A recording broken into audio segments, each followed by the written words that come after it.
This is a sculpture that is called, in French actually, La Nature du Temps. It is a copy of a sculpture by Alphonse Mucha, who is one of the greatest artists of the Art Nouveau movement from the 1900s. His sculpture is called La Nature. It's a sculpture that you can find in the Beaux-Arts Museum in Brussels. And at that moment, it was praised by the beauty of its work. That sculpture is made in bronze, and it's just a very beautiful woman who is meant to represent nature.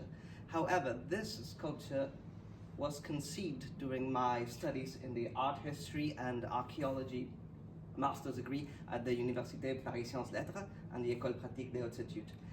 This sculpture reinterprets that of Mucha in a different way because it imposes an archaeological aspect to the piece to turn it from the nature into the nature of time. And the reflections that I was undertaking when I was studying this master's degree in archaeology was that a main trait of similarity between, say, an archaeological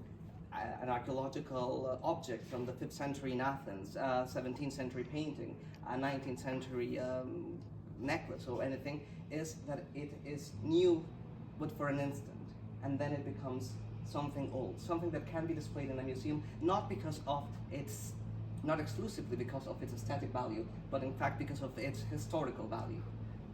This sculpture imposes this archaeological appearance to a piece of work that was considered an example of the Art Nouveau, the thing that was in at the moment.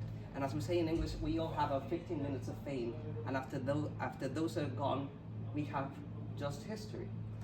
So this sculpture, inside of it, you can find an hourglass that represents and presents to the viewer the very time that is happening, that is lapsing through us while you are looking at it.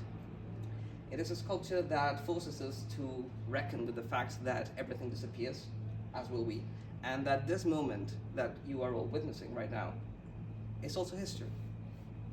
And thanks to the generosity of Paris-Lettres and Baptiste, who undertook many bureaucratic nightmares just for this, I would like to present to you La Nature du Temps, and I welcome you to look at it and come closer and look at the hourglass. Thank you very much.